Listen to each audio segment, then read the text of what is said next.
प्यारे बच्चों, आज हम आपको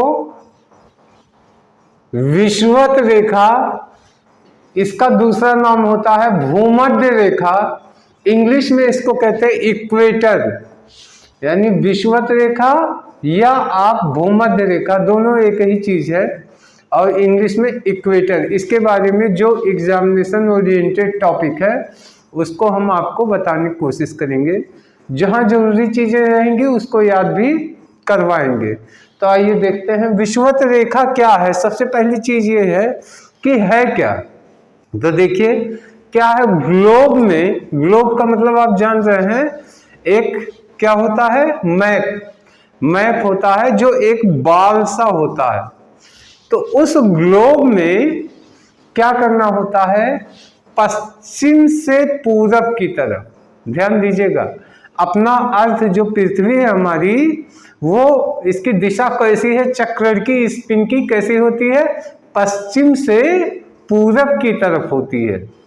इसलिए ग्लोब में क्या कहते हैं, पश्चिम से पूरब की तरफ पृथ्वी के जो केंद्र है उससे जो भूमध्य रेखीय उभार आपको दिखेंगे दूर तक, उसी उभारों को मिलाते हुए एक खींची गई काल्पनिक रेखा है। क्या है, काल्पनिक रेखा।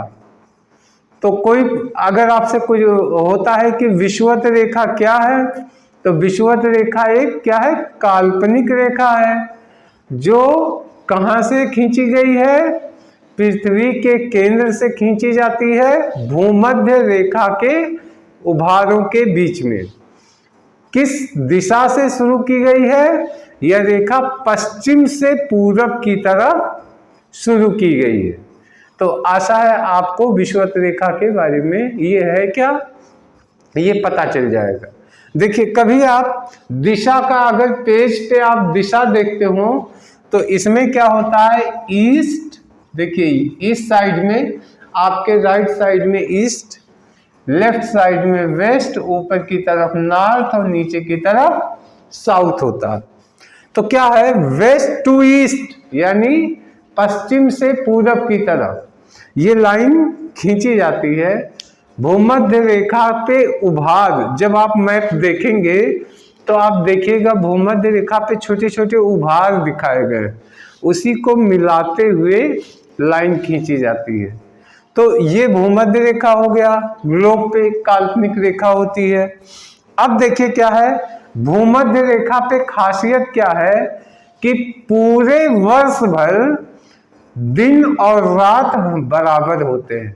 भूमध्य रेखा पे पूरे वर्ष दिन और रात बराबर होते हैं, पहली चीज।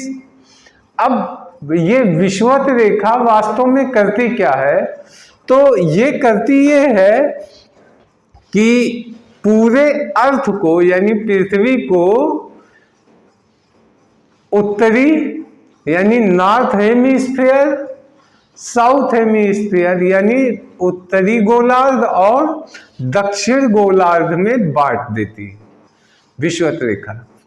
तो पृथ्वी को दो ध्रुव, उत्तरी और दक्षिणी, इसके गोलार्ध, हाँ गोलार्ध का मतलब आप समझ रहे हैं ना, हेमीस्फीयर यानी पूरा गोले। अब पृथ्वी एक बॉल की तरह है, गोले की तरह है, गोले को काट दीजिए, यानी जैसे तरबूजे को काट दीजिए बीच से, तो एक हो गया नॉर्थ का हेमीस्फीयर, एक हो गया साउथ का हेमीस्फीयर। तो इस तरीके से उत्तरी दक्षिणी गोलार्ध को ये बांटती है। आप देखिए तीसरा टॉपिक क्या है कि विषुवत रेखा या इक्वेटर या भूमध्य रेखा कितने देशों के बीच से गुजरती है। तो विश्व के 13 देशों से ये गुजरती है, सब उन देशों के बीच से कहीं ना कहीं से ये गुजरती है। वो 13 देश कौन से हैं, अधिकतर इसमें साउथ अफ्रीका के देश आते हैं जो विषुवत रेखा में आती है। Ecuador, Colombia, Brazil, Sao Tome, Gabon, Congo गणराज्य, कांगो और कांगो लोकतांत्रिक गणराज्य, Uganda, Kenya, Somalia, Maldives, Indonesia और किरीबाती, इन 13 देशों से यह गुजरता है।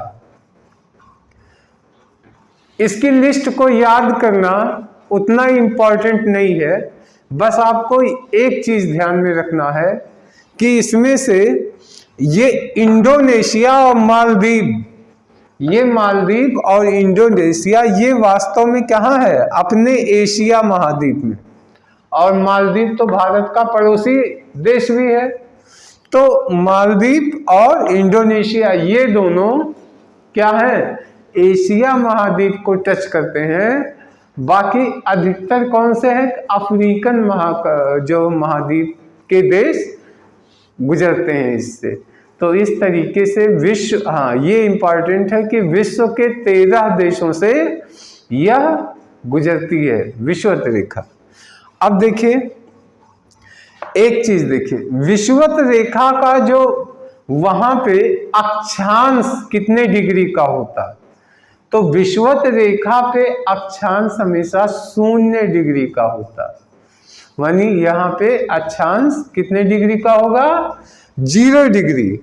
विषुवत वृत्त के जितने भी बिंदु हैं सभी पे इसका 0 डिग्री अक्षांश होता है। अब देखिए एक चीज ये है कि विषुवत रेखा लंबी कितनी है? तो दरअसल विषुवत जो वृत्त खींचा गया, एक रेखा खींची गई, तो इसमें क्या है? कुल लंबाई जो मानी जाती है 110.6 किलोमीटर की विषुवत रेखा की ये लंबाई मानी गई। कहाँ पे? विषुवत वृत्त पे मानी गई है ना, एक्चुअल में नहीं। तो विषुवत वृत्त पे क्या है?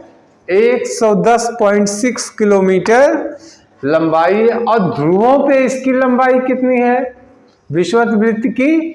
ध्रुवों पे, यानी ये जो दूर ध्रुव होते हैं, भूमध्य रेखीय ध्रुव, यानी उत्तरी और दक्षिणी गोलार्ध जब बढ़ते हैं तो उन ध्रुवों पे 111.7 किलोमीटर की इसकी लंबाई मानी जाती है विषुवत वृत्त पे।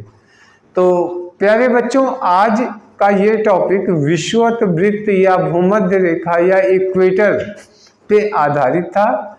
आशा है सबके सब इंफॉर्मेशन आपको पता हो गए होंगे और सिर्फ इतनी नॉलेज ही इसमें पर्याप्त है, कोई ऐसी चीज नहीं है जिसको याद किया जाए। तो एक बार हम जल्दी जल्दी इसको रिवाइज कर रहे हैं। तो क्या है? पहला इक्वेटर या भूमध्य रेखा या विषुवत रेखा क्या है? तो भूमध्य या इक्वेटर या विषुवत रेखा जो ग्लोब होता है, ग्लोब पे पश्चिम से पूरब की तरफ क्या खींची जाती है? एक लाइन जो कहाँ से है? भूमध्य रेखीय जो उभार होते हैं उसी पे एक लाइन खींची गई ग्लोब पे और वही विषुवत रेखा कहलाई। विषुवत रेखा पे दिन और रात बराबर होते हैं। तीसरी चीज क्या है? विषुवत रेखा के ये चूंकि एक काल्पनिक रेखा है, एक्चुअल में ये रेखा है नहीं, ये ग्लोब पे ही बनाई जाती है। तो जो है ये इससे उत्तरी और दक्षिणी ध्रुव दोनों अलग हो जाते हैं। विश्व के 13 देशों से ये गुजरती है, जिसमें इंडोनेशिया, मालदीव अपने एशिया को टच करते हैं, अधिकतर सब अफ्रीकन और एशिया अफ्रीका के बीच के महाद्वीप अधिकतर होते हैं। 13 देशों से गुजरती है। और ये जो विषुवत रेखा होती हैं यहाँ पे सभी दिन रात बराबर होते हैं और इनका अक्षांश 0 डिग्री का होता है। प्लस विषुवत रेखा की लंबाई क्या होती है? तो इसकी लंबाई मानी गई है, एक तो हो गया रेखा विषुवत वृत्त पे इसकी लंबाई 110.6 किलोमीटर की और ध्रुवों पे क्या होती है? 111.7 किलोमीटर की ये होती है। तो आशा है ये आपके एग्ज़ाम के लिए, आपके कंपटीशन के लिए बेनिफिशियल होगा। तो इस वीडियो में इतना ही रखते हैं। अब हम नेक्स्ट वीडियो में और कुछ लेके आएंगे। तब तक के लिए धन्यवाद, नमस्कार।